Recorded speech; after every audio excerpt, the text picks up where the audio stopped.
नमस्कार, मैं अम्बरीश कुमार। जनादेश चर्चा में आप सबका स्वागत है। आज फिर हम उत्तर प्रदेश पे बात करने जा रहे हैं। उत्तर प्रदेश में बहुत कुछ गड़बड़ रहा है। भारतीय जनता पार्टी के भीतर केशव प्रसाद मौर्य को लेकर खबरें आ रही हैं, अरविंद शर्मा को लेकर के लगातार खबरें चल रही हैं, और पंचायत का जो चुनाव हुआ उसके जो नतीजे आए उसके बाद भारतीय जनता पार्टी और संघ की बैठकों का सिलसिला बढ़ गया है। ऐसा लग रहा है कि दलितों में गैर जाटव जो दलित हैं और गैर यादव जो पिछड़े हैं, उनका समर्थन भारतीय जनता पार्टी से कुछ हद तक कम होता नजर आ रहा है। इसको लेकर चिंता जताई जा रही, तो इसी पे हम चर्चा करेंगे। हमारे साथ कुछ खास मेहमान हैं जिनसे हम आपका परिचय कराने जा रहे हैं। हमारे साथ जाने माने राजनीतिक विश्लेषक अभय कुमार दुबे हैं दिल्ली से, अनिल सिन्हा जी हैं बैंगलोर से, प्रोफेसर रविकांत जी लखनऊ से, और वीरेंद्रनाथ भट्ट जी हैं। भट्ट जी, मैं शुरुआत आपसे करना चाहता हूं। मैं थोड़ा जानता हूं खबरें क्या हैं, इसके पीछे खबरें क्या हैं जी, फिर मैं अभय जी के पास जी। देखिए, खबरें ये हैं कि 2014 से बीजेपी ने इस रणनीति पे काम करना शुरू किया। इस पे बहुत लिखा भी है दुबे जी ने, अभय जी ने, कि अति यादव पिछड़ा और ये गैर यादव पिछड़ा और गैर जाटव जो दलित है, इनको मोबिलाइज किया जाए। क्योंकि ये स्थायी यहाँ समस्या है कि जो आरक्षण का जो बेनिफिट है वो बैकवर्ड कास्ट में जो डोमिनेंट कास्ट है, यादव, लोध और कुर्मी, सारी मलाई इनके हिस्से में गई। और जो दलित जाति में जो डोमिनेंट कास्ट है, जाटव और पासी, सारा अलग ये ले गए। तो राजनाथ सिंह जब मुख्यमंत्री थे सन 2000 में, तब उन्होंने, जो उस समय तत्कालीन मंत्री थे हुकुम सिंह, जो बाद में लोकसभा के सदस्य हुए, उनका देहांत हो गया 2017 में, तब उन्होंने सामाजिक न्याय समिति बनाई। सामाजिक न्याय समिति ने जो कोटा विद इन कोटा का सिद्धांत दिया था कि 27% कोटा को 3 हिस्सों में बांट दिया जाए, डोमिनेंट कास्ट के लिए 7% और बाकी के लिए 8%, और मोस्ट बैकवर्ड और एक्सट्रीमली बैकवर्ड। इसी तरीके से जो 21% कोटा था शेड्यूल कास्ट का, उसको भी स्प्लिट किया गया। और उस समय राजनाथ सिंह गवर्नमेंट ने यूपी पब्लिक सर्विस कमीशन जो एक्ट था, जिसके आधार पर सरकारी नौकरी में आरक्षण दिया जाता है, उसको अमेंडमेंट करके ये व्यवस्था लागू भी कर दी। इस एक्ट को हाई कोर्ट ने स्टे कर दिया। उसके बाद 2002 में सरकार बीजेपी बीएसपी की कोalition गवर्नमेंट आई और मुख्यमंत्री मायावती जी थी। उन्होंने इस मामले को परसू नहीं लिया था। जो पुरानी व्यवस्था थी वो रिस्टोर हो गई। समाजवादी पार्टी ने इसका हमेशा विरोध किया, बहुजन समाज पार्टी ने भी इसका हमेशा विरोध किया। 2017 में योगी आदित्यनाथ गवर्नमेंट बनने के बाद इस व्यवस्था को फिर रिवाइव किया गया और फिर एक और कमेटी बनाई गई। उस कमेटी ने अगस्त 2018 में अपनी रिपोर्ट दे दी, और उस कमेटी में जो डोमिनेंट बैकवर्ड कास्ट में कुर्मी को भी रख दिया है। अब कुर्मी जो है बीजेपी का बड़ा वोट बैंक है। कुर्मी इस समय जो प्रदेश अध्यक्ष है वो भी कुर्मी है, कई केंद्रीय मंत्री कुर्मी हैं, और कुर्मियों ने बड़ी संख्या में वोट भी बीजेपी को दिया है। लोधों को भी उसी में रख दिया है, यादवों को भी उसी में रख दिया है। तो बीजेपी के सामने धर्म संकट खड़ा हो गया है, तो उस पर भी कोई कार्रवाई नहीं हुई है। और सुहेल देव भारतीय समाज पार्टी जो राजभर जाति से आते हैं, वो बीजेपी की एलाई थी 2017 में, और वो 2019 में पार्टी, उनके एक ही मंत्री जो है सरकार से अलग हो गए, ओम प्रकाश राजभर। वो लगातार ये अभियान चला रहे हैं कि अति पिछड़े जातियों को इस सरकार ने जो वादा किया था वो उस वादे को नहीं निभाया, उनको डिच किया है और उनके संग धोखा किया है। 2014 में लोकसभा चुनाव में, 2017 के असेंबली चुनाव में, 2019 के लोकसभा चुनाव में बीजेपी के ये अति गैर यादव पिछड़े और गैर जाटव दलित वोट पे जो उनका फोकस था, उसका उनको लाभ मिला। 2019 में सपा बसपा के साथ आने से थोड़ा फर्क पड़ा।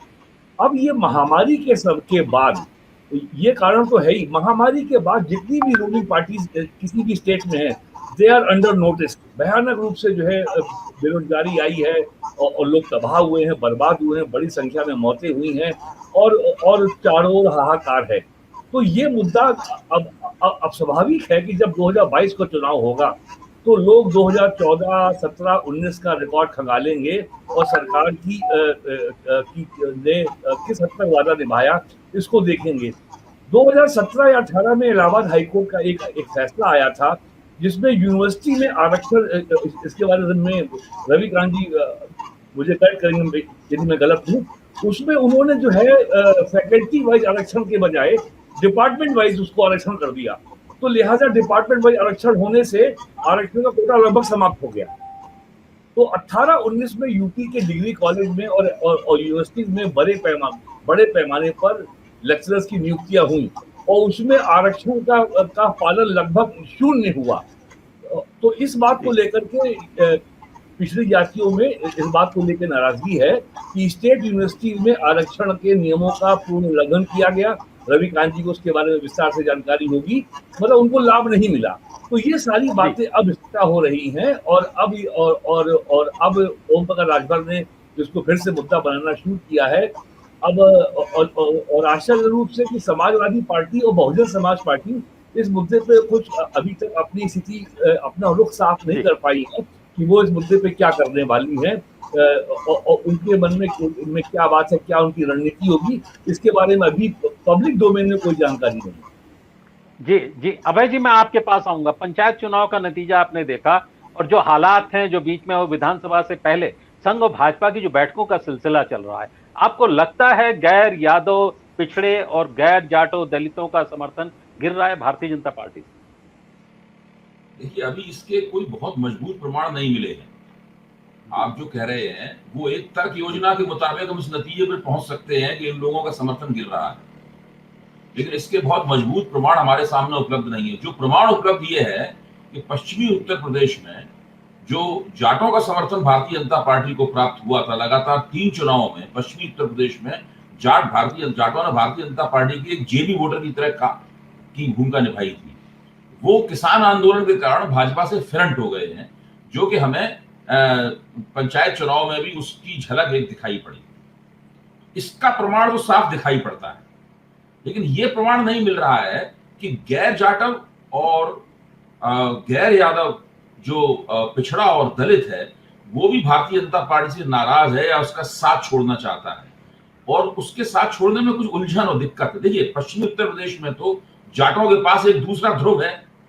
अजीत सिंह की पार्टी पहले से मौजूद उनके अपने बीच की पार्टी है जिसका उन्होंने साथ छोड़ दिया था और भाजपा के साथ चले गए थे। वो दोबारा लौटकर अजीत सिंह और जयंत चौधरी के पास जा सकते हैं और वो जाने की प्रक्रिया में है। लेकिन सवाल यह है कि गैर जाटव और जो गैर यादव हैं वो किस राजनीतिक पार्टी में जाएंगे। अगर वो भाजपा के पास, अगर उनमें नाराजगी है तो उन्हें अपना दूसरा ध्रुव तलाश करना होगा। कहीं ना कहीं तो वो वोट डालेंगे, वो किस पार्टी में जाएंगे। देखिए, जो ओम प्रकाश राजभर की जो पार्टी थी उसने लोकसभा चुनाव से पहले ही भाजपा के खिलाफ विद्रोह कर दिया था। ओम प्रकाश राजभर को मंत्रिमंडल से हटा दिया गया था, लेकिन इसके बावजूद राजभरों ने नरेंद्र मोदी को वोट दिया था। लोग, मैं ये नहीं कह रहा हूं कि वो विधानसभा में फिर से नरेंद्र मोदी को वोट दे देंगे, ये मेरा मकसद नहीं है। विधानसभा, लोकसभा, विधानसभा में अलग अलग तरीके से वोट देते हैं, लेकिन ध्यान रखने की बात यह है कि ये जो छोटे छोटे समुदाय हैं जिन्हें आरक्षण से भी कुछ नहीं प्राप्त हुआ, कांग्रेस की राजनीति में भी कुछ नहीं प्राप्त हुआ, सामाजिक न्याय की राजनीति में भी इन्हें कुछ नहीं प्राप्त हुआ, ये अपने आप को बहुत ही वंचित, आहत और अन्याय का शिकार मानते हैं। इन समुदायों की राजनीतिक पसंद अगर वो भाजपा नहीं होगी तो कौन सी राजनीतिक पसंद होगी? क्या वो समाजवादी पार्टी को दोबारा वोट दे देंगे? मैं ये मानने के लिए तैयार नहीं हूं। क्या वो दोबारा बहुजन समाज पार्टी को वोट दे देंगे? मैं ये मानने के लिए तैयार नहीं हूं। या वो मुसलमानों की तरह कोई रणनीतिक वोटिंग करेंगे कि जो भाजपा को हराएगा उसको वोट दे देंगे, चाहे वो किसी भी पार्टी का हो, जो मजबूत उम्मीदवार हो। तो इन प्रश्नों पर विचार करना अभी जरूरी है। इसलिए अभी तक मुझे इस बात का प्रमाण नहीं मिला है कि ये दल भाजपा से बहुत नाराज हैं और इन्हें उस नाराजगी को राजनीतिक रूप से व्यक्त करने का कोई साधन भी मिल गया है जी। और ये बात सही है कि भाजपा और संघ में बहुत बेचैनियां हैं। अपनी सरकार, केंद्र सरकार और उत्तर प्रदेश सरकार की साख को लेकर भाजपा और संघ में बहुत बेचैनियां हैं। दिल्ली के स्तर पर भी बैठकें हो रही हैं, आपने बताया कि उत्तर प्रदेश के स्तर पर भी बैठकें हो रही हैं। और पिछले दिनों जब पूरे देश के पैमाने पर सी वोटर ने एक जो सर्वे किया था उसमें उत्तर प्रदेश में आदित्यनाथ योगी और नरेंद्र मोदी दोनों की जो लोकप्रियता की रेटिंग थी वो काफी कम आई थी उसमें। जी, मैं प्रोफेसर रविकांत जी आपके पास आना चाह रहा हूँ। जी, आपने पिछली बार निषादों के बारे में एक टिप्पणी की थी कि जो उत्तर प्रदेश के अंदर जो निषाद कम्युनिटी है वो एक तरीके से उसका मोह भंग हुआ, बहुत विरोध में है उसके साथ साथ अन्य जातियों की स्थिति, इस पे आपकी टिप्पणी में जाए जी। निश्चित तौर पर जो बात मैंने उस लेख में लिखी थी कि यूपी की राजनीति में 12% निषाद है, निषाद, केवट और एक और उसमें मल्लाह, 3, और ये गंगा और यमुना के किनारे, नदियों के किनारे रहते हैं। पिछले 1 दशक में ये जो जातियां हैं, ये जो जाति समूह है, वो भारतीय जनता पार्टी के साथ गया है। लगभग 90% वो भारतीय जनता पार्टी के साथ जुड़ा रहा है। लेकिन कोरोना की वर्तमान जो हालात हैं, उसमें आप देखिए कि सबसे ज्यादा नदियों के किनारे जो हताहत होने वाले लोग हैं वो यही हैं। जो उन्नाव का जो एक घाट बहुत जो चर्चे में आया था, उसमें सबसे ज्यादा मौतें जो हुई थी वो मल्लाह समुदाय के लोगों की हुई थी। और अब उनके सामने आजीविका का सवाल है। वो मछलियां निकाल करके वो मछलियां बेचते हैं, तो संक्रमण की डर के कारण मछलियां उनकी बिकने वाली नहीं है, और उस वजह से आजीविका का सवाल उनके सामने और स्वयं उनकी जिंदगी का सवाल भी आ गया है। इसलिए मैं जिन लोगों से बात कर रहा हूं वो भारतीय जनता पार्टी की सरकार से बहुत आजिज हैं। और अभय जी की मैं इस बात से सहमत हूं कि अभी वो कहां जाएंगे ये नहीं कहा जा सकता है। दूसरी बात यह है कि जिन राजनीतिक दलों के जिन जातियों के पास लीडरशिप नहीं है, जैसे निषाद हैं, निषादों के पास राजभर जैसी, ओम प्रकाश राजभर जिस तरह से लीडरशिप में आए थे, उस तरह का कोई लीडर नहीं है। तो अगर सपा ये पहल करती है या कुछ लीडर्स वहां से, हालांकि समय बहुत कम है अब चुनाव में, वहां से अगर लीडर्स निकाल करके वो अगर उस जाति के साथ जुड़ते हैं तो निश्चित तौर पर वो मोहभंग की स्थिति में है, तो निश्चित तौर पर उसका फायदा मिलेगा। और वही नहीं, इस तरह की कई जातियां, कई जाति समुदाय हैं। दूसरा ये कि सबसे ज्यादा जो गांव स्तर पर जो प्रभावित करने वाले जो कारक होते हैं वो खास करके प्रशासन में होते हैं। आप यूपी की राजनीति पिछले 4.5 साल में देखिए, जो महत्वपूर्ण जिले हैं और अधिकांश जिले हैं उनमें पिछड़े और दलितों का कोई प्रतिनिधित्व नहीं है बड़े पदों पर। मतलब IAS IPS आपको नहीं मिलेगा, थाने में आपको दरोगा नहीं मिलेगा, और यहाँ से जिस तरीके से दलित और पिछड़े दुत्कारे जाते हैं उसके कारण एक बड़ी निराशा है लोगों में। और तीसरी बात, केशव प्रसाद मौर्य को जिस समय 2017 के चुनाव में प्रदेश अध्यक्ष बना करके एक तरह से उन्हें मुख्यमंत्री बनाने की एक तरह से उनका भविष्य रचा जा रहा था, और उसके बाद मौर्य को हटा करके योगी आदित्यनाथ को लाया गया। इससे पूरा मौर्य समाज ठगा हुआ महसूस कर रहा है। और हम लोगों ने इन 4.5 साल में देखा कि केशव प्रसाद मौर्य ने कोई खास दिलचस्पी नहीं ली है। तो ये मुश्किलें भारतीय जनता पार्टी के सामने आज होंगी, और यही वजह है कि जो अभी हलचल है लखनऊ में, उसमें जो माना जा रहा है, जो सूत्र कह रहे हैं कि एक तो शर्मा जी को डिप्टी CM बनाया जा सकता है, अरविंद शर्मा को, और दूसरा एक दलित समुदाय से, अब वो खरबार होगा कौन होगा मैं नहीं कह सकता, एक दलित समुदाय से डिप्टी CM हो सकता है। और मौर्य साहब तो है ही, कुछ लोग ये कह रहे थे कि मौर्य साहब को हटाया जा सकता है। अगर मौर्य जी को हटाया जाता है तो उन्हें प्रदेश अध्यक्ष बनाया जाएगा, क्योंकि स्वतंत्र देव सिंह का परफॉर्मेंस बहुत अच्छा नहीं है। तो ये कॉम्बिनेशन बनाने की जो कोशिश हो रही है, ये कहीं ना कहीं दिखाती है कि भारतीय जनता पार्टी दलित और पिछड़ों में, जो नॉन जाटा और नॉन यादव जो जातियां हैं, उसमें जो जुड़ी हुई थी, उनके तितर-बितर होने के, उनके दूर जाने की कहीं ना कहीं उन्हें चिंता है। इसलिए ये पूरी कश्मकश दिखाई दे रही है।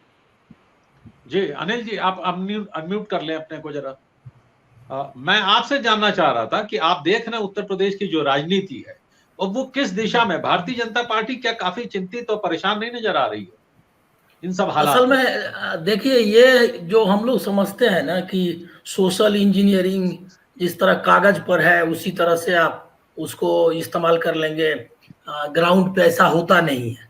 क्योंकि अगर उस इंजीनियरिंग का अगर देखा जाता तो लालू प्रसाद यादव कभी सत्ता में बिहार से बाहर नहीं जाते, क्योंकि माना जाता था कि माई समीकरण से ज्यादा मजबूत कुछ नहीं है। तो ये होता नहीं है ग्राउंड पर। इस बार भी देखा कि कितना मार्जिनल ये लीड मिली है बीजेपी मतलब NDA को बिहार में नीतीश कुमार जी के नेतृत्व में। तो ये एग्जैक्टली उसी तरह नहीं होता है। दूसरा ये है कि हम लोग सोशल इंजीनियरिंग जब बात करते हैं पिछड़ों और दलितों की, तो हम लोग भूल जाते हैं कि सोशल जस्टिस का जो मूवमेंट है, जो BSP SP या मतलब बहुत सारे फोर्सेस थे उस समय, वो लोग जो मिलकर के, चौधरी चरण सिंह भी उसमें आप उसको इंक्लूड कर सकते हैं क्योंकि लोकदल भी काफी उसमें आगे था। तो ये सोशलिस्ट पार्टी तो उसकी जनक ही रही है। तो ये जो फोर्सेस हैं और जो बीजेपी का सोशल इंजीनियरिंग है, उसमें बेसिक फर्क है। आप बीजेपी जैसे आपने कुछ दान कर दिया, दे दिया, कुछ नेताओं को बना दिया, वो नहीं है सोशल इंजीनियरिंग या सोशल जो फोर्सेस है उस तरह काम नहीं करती है। जितने आप देखेंगे कि उन्होंने बीजेपी ने क्या किया सोशल इंजीनियरिंग, वो आप समझ लीजिए कि वो था कि सोशल जस्टिस में जो क्राइसिस थी या जो सोशल जस्टिस में जो अपॉर्चुनिज्म था, सोशल जस्टिस के जो लीडरशिप में जो अपॉर्चुनिज्म था, कास्ट है, फैमिली है, रीजन्स है, उसके आधार पर जिस तरह वो फेल हुए उसका फायदा उसने उठाया। उनका वो सोशल जस्टिस में विश्वास नहीं करते, वो समरसता में विश्वास करता है आरएसएस, और समरसता दूसरी चीज है। तो भी जो सोशल इंजीनियरिंग जिसके आधार पर, जिसको कहा जा रहा है कि जिसके आधार पर योगी आदित्यनाथ आए, उसके लिए कोई काम उन्होंने नहीं किया है। वो पूरा कैंपेन देखिए, पूरा फोकस देखिए आरएसएस और बीजेपी का, योगी आदित्यनाथ का वहां पे क्या कहते हैं यूपी में, वो क्या था, राम मंदिर और उसी तरह के जो बाकी जो मजहबी जो ध्रुवीकरण जिसको कहते हैं, वही उसका फोकस था। सोशल जस्टिस उसका फोकस नहीं था। तो जो फोर्सेस, जो सोशल जस्टिस में जो कंट्राडिक्शंस हैं, उसके आधार पर आप ज्यादा समय तक नहीं जा सकते। और जिस तरह से दलित है या मार्जिनल सेक्शंस है, जो भट्ट जी ने कहा, मैं उससे इत्तेफाक रखता हूं कि कोरोना में वो सब पता चल गया गरीब लोगों को कि ये जो है सरकार कुछ नहीं करने वाली है। दूसरी एक बात जो हम लोग भूल जा रहे हैं पूरे एनालिसिस में, जो पॉलिटिकल एनालिसिस में, वो सबसे बड़ी बात ये है कि आप 2014 के बाद म्युनिसिपल कॉरपोरेशन से लेकर के, विधानसभा से लेकर के लोकसभा, जो भी चुनाव हुए, वो मोदी और उनके बगल में शाह, ये दो फेसेस पर चुनाव हुए हैं। ये दोनों फेस अब पिट गए हैं। तो इसीलिए अब जो है, अब ये आपको लगता है क्या कि बीजेपी या मोदी इस बात के लिए तैयार होंगे कि जो क्या कहते हैं कैंपेन हो, वो कोई केशव प्रसाद मौर्य या क्या कहते हैं योगी आदित्यनाथ के नेतृत्व में हो?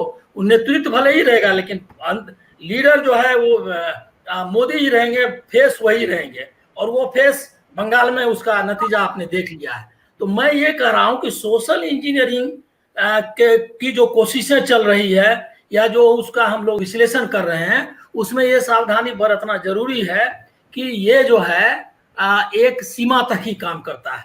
दूसरा, मैं हल्का एक लास्ट लाइन इस अभी के वक्त में मैं बोलूंगा कि बिहार में जिस तरह से लग रहा था कि पूरा ओबीसी और सब लोग साथ देंगे ये एनडीए को, और जो इक्वेशन वो लोग पिछले बार जीत करके आए थे वो कहाँ काम किया? नहीं काम किया। हाँ, ये जरूर है कि जो समाजवादी पार्टी है या बीएसपी है, वो जो उनके फेलियर्स हैं या जो उनकी जो कमियां हैं, वो कमियां दूर करने में कितनी दूर तक सफल हो पाती है अलग बात है। लेकिन जब वोटिंग होने लगता है तो सारी कमियां खत्म हो जाती है और लीडरशिप अलग अलग ढंग से जातियों में उभरती है। जैसे बिहार में वीआईपी पार्टी और मुकेश सहनी का आपने देख लिया, तो लीडर्स जो है जनता खोज लेती है। तो वो कौन लीडर होंगे या नहीं होंगे वो बाद में पता चलेगा। लेकिन अभी मैं आपको बता दे रहा हूं, मतलब मैं सोचता हूं मेरी राय में कि इनकी जो साख, जिसको ये कह रहे थे अभय जी, वो साख इसकी बहुत कम हो गई है। और इस साख के सहारे ये सब इंजीनियरिंग काम करेगा कि नहीं, ये सोशल इंजीनियरिंग नहीं, मैकेनिकल इंजीनियरिंग है। और ये मैकेनिकल इंजीनियरिंग काम नहीं करेगा मैं कि इसको ला करके बिठा दो, उसको ला के बिठा दो। सोशल फोर्सेस अपने तरीके से काम करती है, वो ये इंजीनियरिंग नहीं है, ये मैकेनिकल। हाँ, मैं अभय जी आपके पास, हाँ आप ही के पास में आता एक सवाल मैं अपना जोड़ दूं। अयोध्या में पंचायत चुनाव में ये हारे, बनारस में हारे, गोरखपुर में हारे। उसके बाद कोरोना की जो लहर आई, उसने सरकार के खिलाफ एक आक्रोश पैदा किया। क्या इसका असर नहीं पड़ेगा कोई, जिसको लेके हमें लगता है संक्षिप्त है? जी अभय जी। देखिए, चुनाव, कोई भी चुनाव हो, उसका एक नतीजा आता है। उसमें जो पार्टी कमजोर होती है तो जाहिर है कि उसके भविष्य के ऊपर, उसके राजनीतिक भविष्य पर उसका कुछ न कुछ असर पड़ता है। लेकिन कितना असर पड़ेगा, क्या पड़ेगा? देखिए, अनिल जी ने एक बहुत मार्के की बात अभी कही है, और इस बात को मैंने बार बार अपनी पुस्तक में भी रेखांकित किया है कि भारतीय जनता पार्टी समता की और समानता की राजनीति में विश्वास नहीं करती है। जो इगैलिटेरियनिज्म है भारतीय जनता पार्टी और राष्ट्रीय स्वयंसेवक संघ उसमें विश्वास नहीं करता। वो सोशल हार्मनी या समरसता की राजनीति में विश्वास करता है। तो सामाजिक न्याय की राजनीति की परीक्षा हो चुकी है। 20-25 साल तक उस राजनीति ने अपना झंडा बुलंद रखा, बहुत फायदे उठाए और सत्ता में आई। वो उस परीक्षा में नाकाम साबित हो चुकी है। उसके नेताओं में ऐसे कोई लक्षण नहीं दिख रहे हैं कि वो दोबारा पर्चा दें और फिर से उस परीक्षा में कामयाब होकर दिखाएं। देखिए, भाजपा वाले तो बेचैन है, संघ और भाजपा वाले तो मीटिंगें करके अपनी कमियां खोज रहे हैं और कोशिश कर रहे हैं कि कैसे उन कमियों को दूर किया जाए, कैसे रिकवरी मारी जाए, वो तो कोशिश कर रहे हैं। लेकिन इस तरह की कोशिश आपको कोई समाजवादी पार्टी में या बहुजन समाज पार्टी में या इस सामाजिक न्याय के जो संगठन है उनमें आपको इस तरह की कोई कोशिश नहीं दिखाई पड़ेगी। वो घर में ठंडे ठंडे बैठे हुए हैं। उनको लग रहा है कि अगर अपने आप ही भाजपा रपट के गिर जाएगी और हम सब कुर्सी से और हम कुर्सी पर जाकर बैठ जाएंगे। उनका रवैया अभी तक इस तरह का दिखाई पड़ रहा है। चुनाव कितने नजदीक है, एक भी पॉलिटिकल मूव, यहां तक कि उनकी तरफ से बयान तक नहीं आता है। अमरीश जी, किसी विषय के बारे में कोई सक्रियता, बयान, संघर्ष की कोशिश, सड़कों पर निकलना, कोई आयोजना, कोई आंदोलन, जनता का ध्यान अपनी ओर खींचना, ऐसा कुछ भी नहीं दिखाई पड़ रहा है। वो सिर्फ भाजपा सरकार की विफलताओं का लाभ चाहते हैं कि उसके स्वाभाविक लाभ उनको प्राप्त हो जाए। पहली बात तो ये है, ये चीज भाजपा के पक्ष में जाती है, हमें ध्यान रखने वाली बात यह है। और दूसरी ध्यान रखने वाली बात यह है, हमें जो भाजपा के पक्ष में नहीं जाती है, वो बात यह है कि भारतीय जनता पार्टी में जब कोई पिछड़ा समुदाय जाता है या कोई दलित समुदाय जाता है तो उसको वहां पर ब्राह्मणवाद का विरोध करने की स्वतंत्रता नहीं होती है, क्योंकि वो समता की राजनीति में विश्वास ही नहीं करता है। वो अम्बेडकरवादी या समाजवादी मुहावरे से अलग तरह की भाषा वहां पर है। तो वहां पर ब्राह्मणवाद को गाली देने या ब्राह्मणों को गाली देने की स्वतंत्रता उसको नहीं होती है, या द्विजों को या हम मनवाद के विरोध में इस तरह की बात करने की कोई स्थिति है नहीं भाजपा के अंदर। तो उनको क्या करना पड़ता है कि जो भाजपा की ऊंची जातियों की राजनीति है उसके साथ में चूल भिड़ा के चलना पड़ता है उनको। तो इस तरह की राजनीति और एक खास तरह की आदत पड़ जाती है, और ये आदत तब भंग होती है जब भाजपा की ऊंची जातियों की राजनीति के बीच में अंतर्विरोध पैदा होते हैं। इस चुनाव में भाजपा को गैर दलितों, गैर जाटवों और गैर यादवों के बीच में जो समस्या है, मुझे लगता है उससे कुछ ज्यादा समस्या भाजपा को जो ऊंची जातियों की राजनीति है उसमें जो अंतर्विरोध पैदा हुए हैं उसके कारण है। देखिए, योगी की राजनीति के दो पहलू हैं। एक पहलू तो यह है कि वो उत्तर प्रदेश में ठाकुरों के महबूब रहनुमा बन गए हैं, और दूसरी उनकी राजनीति यह है कि वो गोरखपुर पीठ के महंत हैं, एक ऐसी पीठ के महंत हैं जो आमतौर पर कमजोर जातियों की श्रद्धालु उसमें बड़े पैमाने पर पाए जाते हैं, नाथपंथी। उन्हीं नाथपंथियों को अपनी ओर आकृष्ट करने के लिए भाजपा पूरे हिंदुस्तान में हर चुनाव में योगी का दौरा कराती है। योगी एकमात्र ऐसे मुख्यमंत्री है भाजपा के जो सारे देश में घूम कर भाजपा का चुनाव प्रचार करते हैं, और कोई मुख्यमंत्री ऐसा नहीं करता, क्योंकि वो नाथपंथियों के महंत के तौर पर उनकी जो छवि है उसको भाजपा हर जगह भुनाना चाहती है। तो योगी की ये दोनों छवियां हैं, जो उनकी ठाकुर नेता की छवि है, इसकी वजह से तमाम थानेदारों से भी ठाकुरों के अलावा किसी कोई और थानेदार नहीं मिलता है, या बड़े प्रशासन में भी राजपूतों का बोलबाला हो गया है। और राजपूतों को लगता है वीपी सिंह जब प्रधानमंत्री पद के उम्मीदवार बने थे, या कभी वीर बहादुर सिंह जब उत्तर प्रदेश के मुख्यमंत्री बने थे, उसके बाद ये तीसरा मौका है जबकि उत्तर प्रदेश के राजपूतों को लग रहा है कि उनके हाथ में सत्ता आ गई है। इसकी प्रतिक्रिया सबसे ज्यादा हुई है वो ब्राह्मणों के ऊपर हुई है, और कई ऐसे इदारे हैं जहां पर ब्राह्मणों के बीच में बेचैनियां हो रही हैं। ब्राह्मण जाति भी दो हिस्सों में बटी हुई है, यानी ब्राह्मणों को लेकर भी दो हिस्सों में बटे हुए हैं।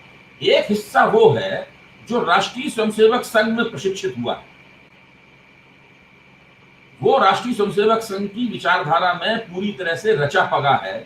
वो किसी भी हालत में भारतीय जनता पार्टी का साथ नहीं छोड़ेगा, चाहे कितना भी ठाकुरवाद या कोई और वाद उत्तर प्रदेश में चलाया जाए, क्योंकि वो हिंदुत्व को भारतीय जनता पार्टी की सत्ता में होने का मतलब है हिंदुत्व का सत्ता में होना, तो वो इसके लिए प्रतिबद्ध है। लेकिन एक दूसरा हिस्सा जो बड़ा हिस्सा है वो राष्ट्रीय स्वयंसेवक संघ की कतारों से नहीं आया है, वो स्थानीय राजनीति करता है, वो छोटे और मझोले स्तर के नेतृत्व का हिस्सा है, वो ऊंची राजनीति में भी भाग लेता है। वो लोग नाराज हैं। उन लोगों को लग रहा है कि कहीं वो विकास दुबे के नाम पर वो ट्रिगर पॉइंट बनता है उनका, कहीं किसी और के नाम पर ट्रिगर पॉइंट बनता है। तो ये जो अंतर्विरोध है उत्तर प्रदेश की राजनीति में, इस अंतर्विरोध को भाजपा से असंतुष्ट जो छोटी और कमजोर जातियां हैं, मेरा विचार है वो ध्यान से देख रही हैं। वो देख रही होंगी कि इस अंतर्विरोध कौन सा रंग लेगा, ये लोग कहां वोट देंगे। एक बार भाजपा से लोग नाराज थे, 16-17% ब्राह्मणों ने बहुजन समाज पार्टी को वोट दे दिए थे, आपको याद होगा 2007 में। मायावती पूर्ण बहुमत में आ गई थी, उसमें ब्राह्मणों का भी एक छोटे स्तर पर वोट था। तो मेरा कहना यह है कि ये जो तमाम कंट्रडिक्शंस हैं, ये बहुत सारे जो पैराडॉक्सेस हैं भाजपा की पॉलिटिक्स में, इसके ऊपर हम लोगों को अपना ध्यान करना चाहिए। केवल गैर यादवों और गैर जाटकों की जो समस्या है भाजपा के अंदर, उस पर तो ध्यान देना ही चाहिए, लेकिन साथ में उधर ऊंची जातियों में समस्या हो रही है, वहां भी ध्यान देना चाहिए। जी वीरेंद्र जी, मैं आपके पास आऊंगा, म्यूट कर लीजिए अपने को एक मिनट। वीरेंद्र जी, ये आप अनम्यूट कर लीजिए एक बार, फिर आपका म्यूट हो गया। ये अभय जी ने कहा विपक्ष के बारे में, तो मुझे लगता है थोड़ा शायद जो पिछले दिनों किसान आंदोलन था, समाजवादी पार्टी का भी आंदोलन था, कांग्रेस का भी आंदोलन था, और जिले जिले में हुआ। खबरें कहां तक पहुंची मुझे नहीं पता, और अखिलेश यादव को उनके घर से ही गिरफ्तार किया गया। तो विरोध का अभी मेरी फिर बात हुई कई जगहों पे, तो लॉकडाउन चल रहा है, उनका कहना है लॉकडाउन में हमें वैसे ही नहीं निकलने दिया जाता है, तो लॉकडाउन में खैर क्या निकलने दिया जाएगा। भट्ट जी, आपको लगता है विपक्षी दल जो है कुछ भी नहीं कर रहे हैं इन हालात में? देखिए, बहुजन समाज पार्टी का तो बिल्कुल स्पष्ट है, उसमें कुछ कहने की जरूरत नहीं है। उसका तो वो आंदोलन से दूर है। और समाजवादी पार्टी का जो के लोगों से जो मेरी बात होती है, रोज होती है, तमाम जिलों में होती है, बलिया में, सहारनपुर में भी, तो जो 1979 में जो कांग्रेस का था, जनता पार्टी गिरेगी हम तो आ ही जाएंगे, 1990 में था जनता दल जाएगा हम तो आ ही जाएंगे, तो वही जो है कुछ मानसिकता जो है समाजवादी पार्टी की बनी हुई है। और पंचायत चुनाव के जो परिणाम आए हैं उससे वो बहुत उत्साहित हैं, और उनका मानना है कि हमारा जो वोट बैंक है और जो हमारा ग्रास रूट लेवल पे जो हमारा काडर है वो बहुत ही एनर्जाइज्ड हुआ है, वो बहुत ही फोकस्ड है। और जब अगले महीने जिला पंचायत चेयरमैन के चुनाव होंगे और ब्लॉक प्रमुख के चुनाव होंगे, जब बड़ी संख्या में हमारे लोग ब्लॉक प्रमुख और चेयरमैन जिला पंचायत चुन के आएंगे, तो हमारी पार्टी के पक्ष में और माहौल बनेगा। जैसा दुबे जी ने साफ कहा कि बीजेपी के लोग अपनी कमियां ढूंढ रहे हैं, बैठक कर रहे हैं कि हमसे कमी कहाँ रह गई और हमें क्या करना है चाहिए 2022 के चुनाव में। ऐसी कोई एक्सरसाइज समाजवादी पार्टी में चल रही हो ये कभी दिखाई नहीं पड़ता। जब तक मुलायम सिंह यादव पार्टी में सक्रिय थे तो पार्टी में कंसल्टेशन प्रोसेस एक सतत प्रक्रिया थी जो कभी रुकती नहीं थी। लगातार मुलायम सिंह दौरे पर रहते थे, वो मुख्यमंत्री रहे हो या ना रहे हो, वो कभी एक शहर में लगातार 2 दिन 3 दिन रुकते नहीं थे। लेकिन अब पिछले कुछ सालों 5 सालों से ये प्रक्रिया एकदम ठप हो गई है और समाजवादी पार्टी इस चिंता में कहीं पे हम ऐसी चिंता करती हुई दिखती नहीं है कि उसको इलेक्शन के पहले कोई अपना एक अल्टरनेट पॉलिटिकल नैरेटिव मतदाताओं के सामने रखना चाहिए कोरोना को लेकर के या किसान आंदोलन को लेकर के। ये बात आपकी सही है कि किसान आंदोलन को लेकर के समाजवादी पार्टी ने और राष्ट्रीय लोकदल के जयंत चौधरी ने मुजफ्फरनगर में, मथुरा में, अलीगढ़ में, हाथरस में, एटा में बहुत सी मीटिंगें की, अलीगढ़ में भी की, उसमें अखिलेश यादव भी गए। लेकिन उस टेम्पो को कैसे बरकरार रखा जाए और कैसे किसानों के मुद्दे पे फोकस किया जाए। यूपी में किसानों का एक ही मुद्दा है कि शुगर मिलों द्वारा समय पर गन्ना किसानों का भुगतान न किया जाना। तो ये किसान आंदोलन से तो एक फायदा किसानों का हो ही गया कि पिछले सीजन का जो है 100% पेमेंट हो गया और असेंबली चुनाव के पहले यानी अगले 3 महीने में इस महीने का पेमेंट भी हो जाएगा। तो उस किसान आंदोलन को समाजवादी पार्टी अपने पक्ष में कहां तक ले जा पाती है अभी इसके बारे में कुछ भी कहना मुश्किल है। और मेरठ मंडल में समाजवादी पार्टी के पास केवल वोट मुसलमानों का है और समाजवादी पार्टी के वहां यादव वोट नहीं है। तो अगर वहां पे राष्ट्रीय लोकदल का और इनका समीकरण ठीक ठाक बैठ गया तो कुछ सीटें वहां उसको मिल सकती हैं। उसके पास वर्तमान में भी मेरठ शहर से एक विधायक है। तो समाजवादी पार्टी कोई ठोस प्रयास करती हुई अपने को अभी तक उसने इस रूप में चैलेंज नहीं किया, इस रूप में वो प्रस्तुत नहीं कर पाई है that we are a party waiting to form the next government. ऐसा प्रोजेक्शन समाजवादी पार्टी ने करने का अभी तक कोई प्रयास नहीं किया है। एक मिनट, हाँ अभय जी अपनी बात। देखिए, जो अभी भट्ट साहब ने बात की, उसमें मैं एक पुराना तजुर्बा और जोड़ दूं। आपको याद होगा जब मायावती उत्तर प्रदेश की मुख्यमंत्री थी तो समाजवादी पार्टी के लोग सड़क पर निकलकर बसपा सरकार का विरोध करते थे। साहब ने 5 साल किया उन्होंने काम, ये उसमें मायावती पिटाई करती थी, उनमें से बहुत से लोग घायल होते थे। वो वो जैसे वो कोशिश कर रहे थे कि दोबारा सत्ता में वापस आए।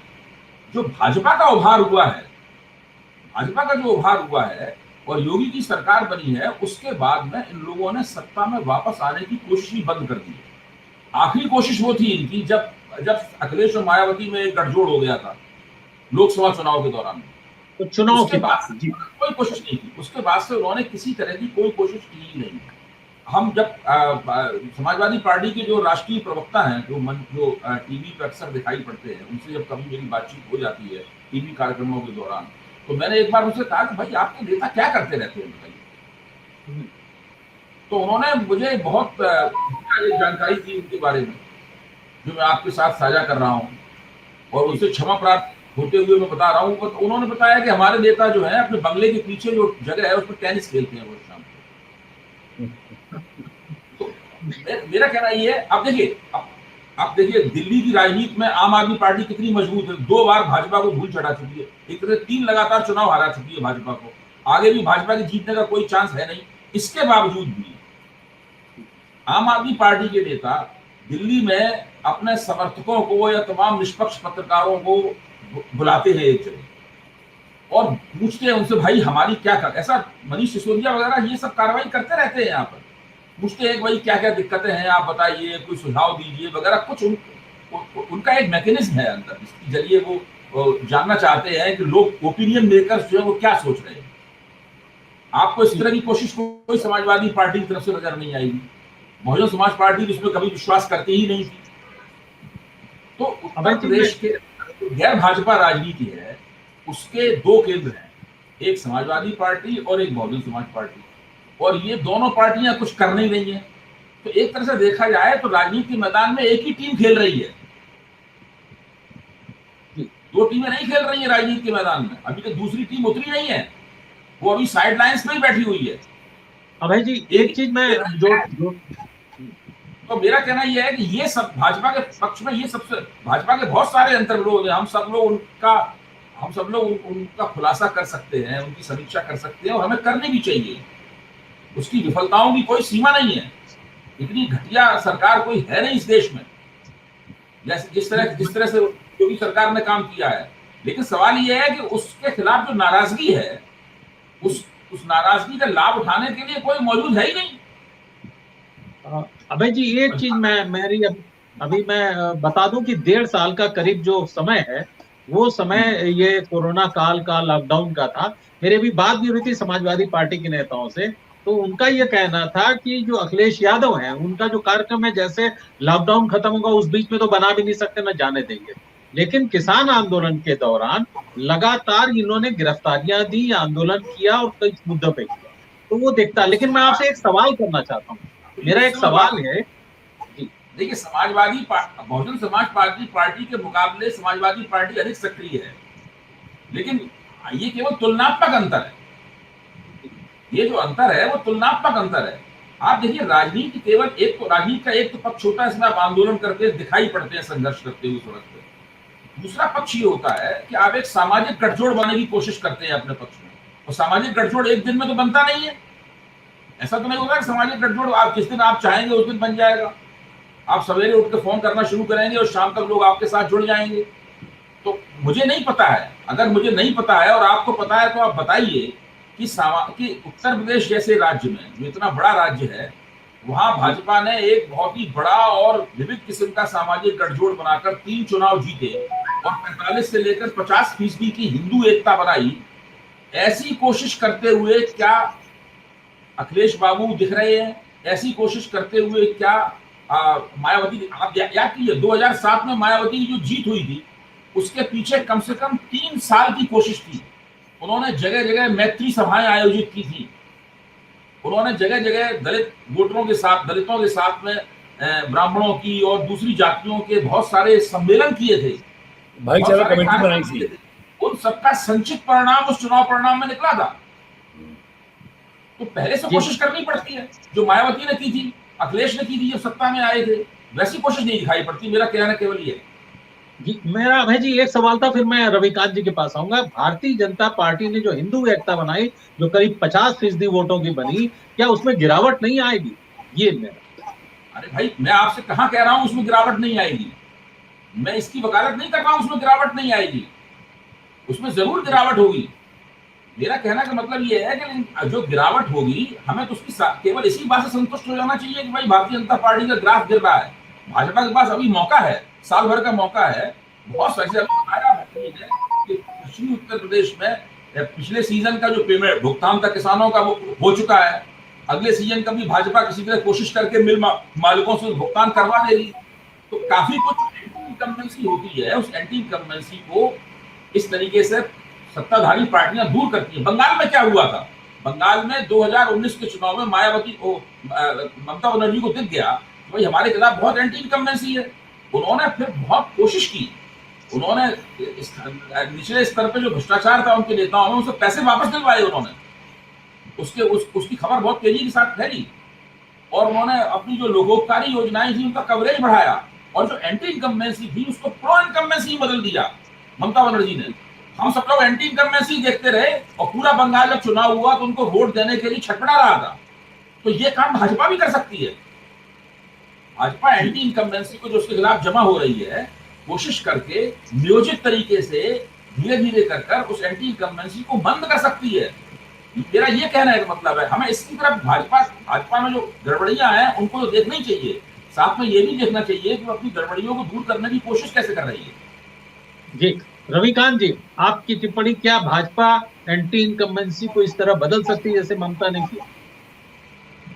देखिए, मुझे लगता है कि बंगाल में और अब के यूपी में फर्क है। जिस तरीके से पंचायत चुनाव में संक्रमण तेजी से बढ़ा है, आप देखिए कोई ऐसा गांव नहीं है जिसमें 2-4 मौतें न हुई हो। कई ऐसे गांव हैं जहां पर 150 मौतें हुई हैं।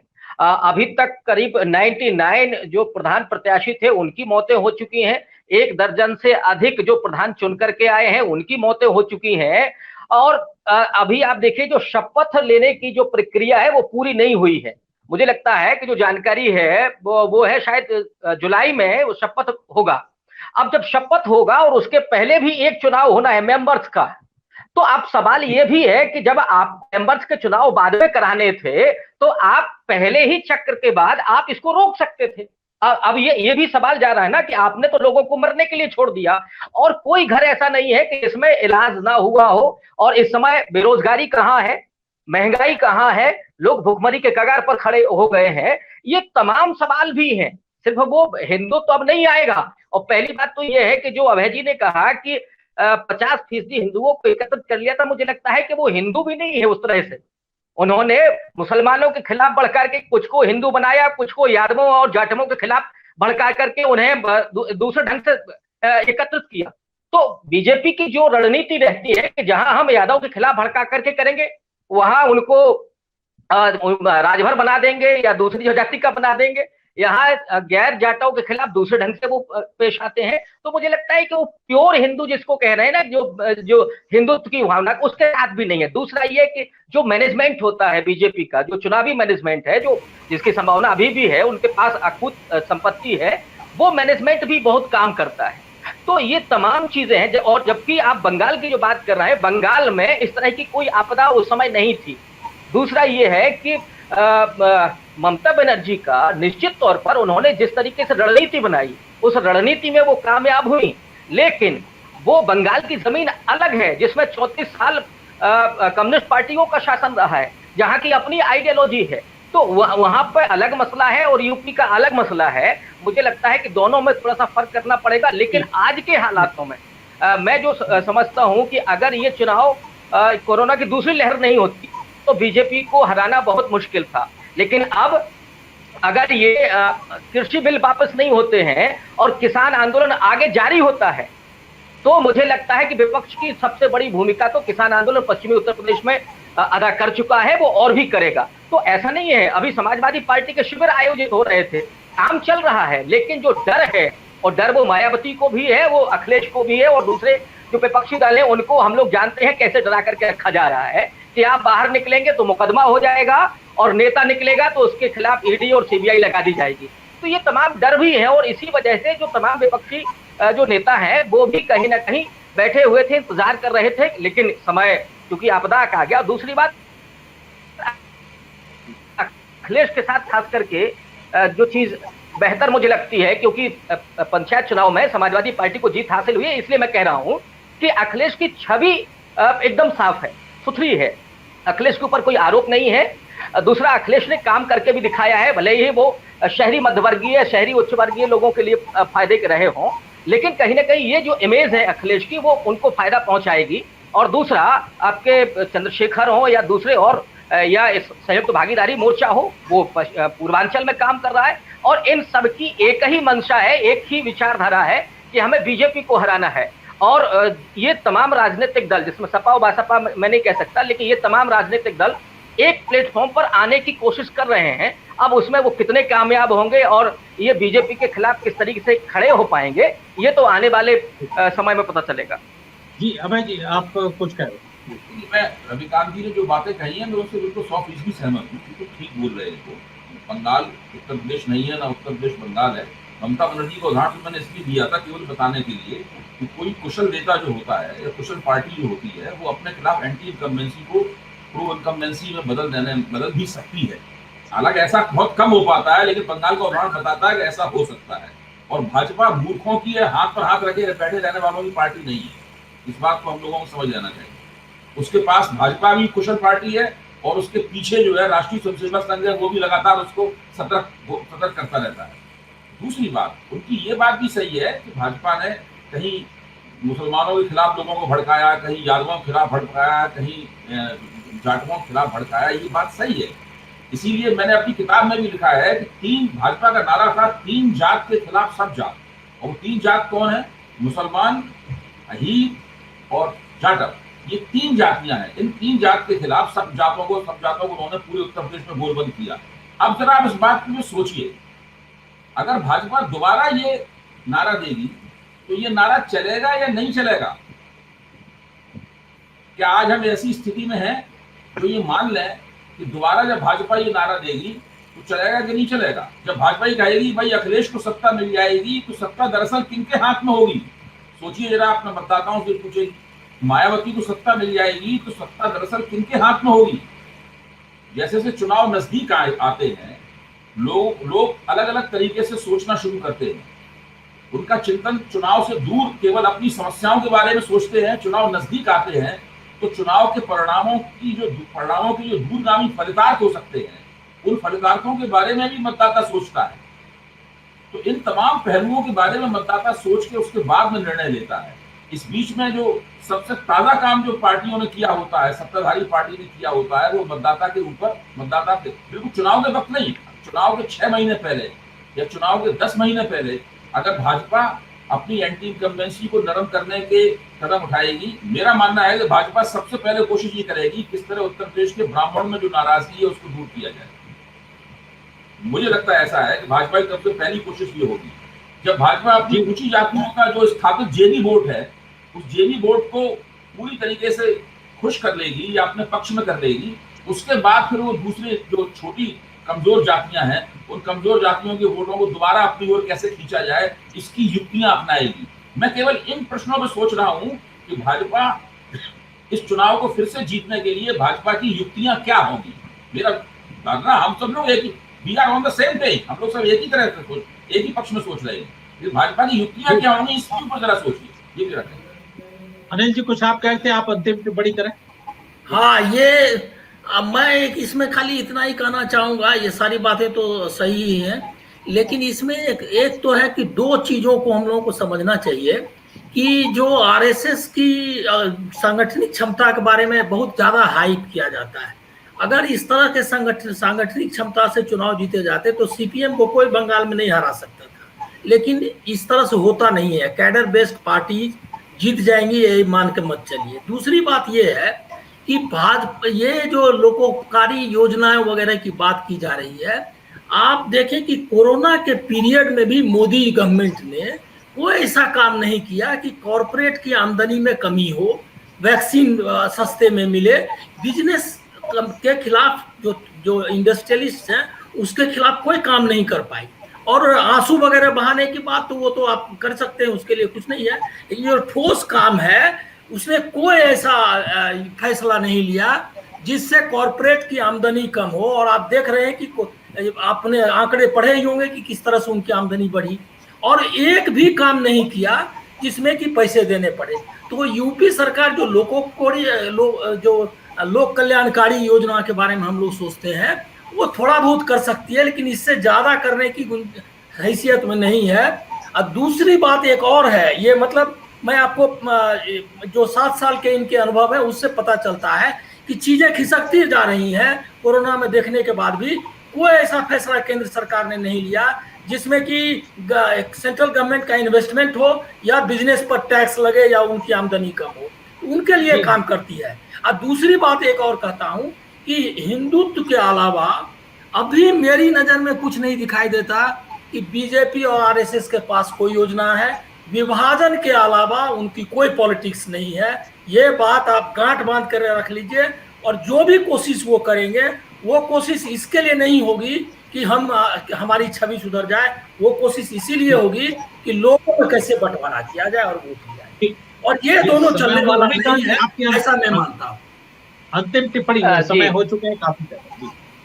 जी, बस मैं अभय जी की बात को थोड़ा आगे बढ़ाना चाहता हूं। जो उन्होंने कहा कि ब्राह्मणों को बीजेपी खुश करने की कोशिश करेगी। जाहिर तौर पर उत्तर प्रदेश की राजनीति में पिछले 1 साल में खास करके जब से वो विकास दुबे एनकाउंटर केस हुआ है, ब्राह्मण राजनीति के केंद्र में आ गया है। अखिलेश यादव की, माने समाजवादी पार्टी की जो ब्राह्मण सभा है, उसने परशुराम की मूर्ति लगाने की बात की है। और उसके बाद मायावती बहुत नहीं बोल रही है, लेकिन उनकी रणनीति इस चुनाव में ये है कि वो 100 से अधिक सीटें वो ब्राह्मणों को देंगी। और अभी हम लोगों ने पंचायत चुनाव में देखा कि उन्होंने हर विधानसभा की एक सामान्य सीट पर ब्राह्मण को टिकट दिया हुआ था। अब उसके नतीजे क्या हुए इसकी मुझे जानकारी नहीं है, लेकिन निश्चित तौर पर धुरी इस समय ब्राह्मण बनने जा रहा है, एक बात। लेकिन दूसरी बात यह है कि बाकी और जो और जाति समुदाय हैं, उनकी जो नाराजगी है बीजेपी के प्रति, वो कहीं ना कहीं अगर ब्राह्मण की तरफ जाकर के वो ब्राह्मण दूसरी तरफ चला जाता है तो निश्चित तौर पर बीजेपी के लिए मुश्किलें खड़ी हो जाएंगी। ये बिल्कुल सही बात जी। इसी के साथ चूंकि हमारा समय भी हो गया, चर्चा बहुत अच्छी रही, आप सब लोग का धन्यवाद। इस चर्चा को हम यही विराम देते हैं। नमस्कार, शुभ रात्रि।